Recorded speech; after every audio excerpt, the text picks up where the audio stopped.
कोलकाता के वीआईपी इलाके salt lake में आज उस समय भारी सनसनी फैल गई जब तृणमूल कांग्रेस के वरिष्ठ प्रवक्ता जयप्रकाश मजूमदार को बीच सड़क पर रोककर एक बुजुर्ग महिला ने जमकर विरोध प्रदर्शन शुरू कर दिया।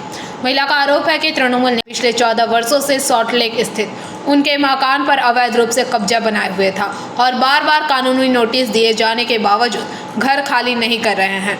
पीड़ित मकान मालकिन की पहचान आरती राय चौधरी के रूप में हुई है।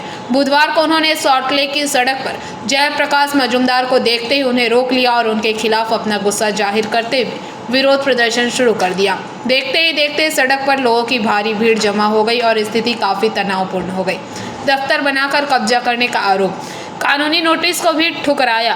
स्थानीय और पुलिस सूत्रों से मिली जानकारी के अनुसार सॉल्ट लेक के ई 337 नंबर वार्ड वाले आलीशान मकान को जयप्रकाश मजूमदार ने पिछले 14 सालों से अपने नियंत्रण में ले रखा है।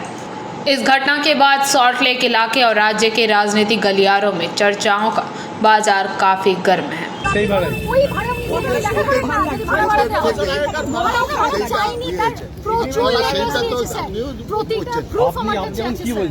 আমি বলছি অন্তত তো এক মাস পরে কথাটা শুনতে দেন না।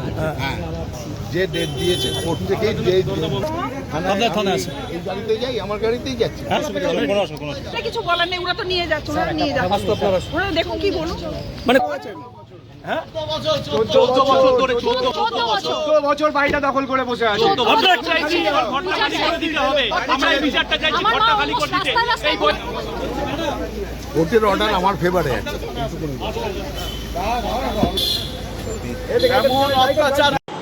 Bureau report PVTV news.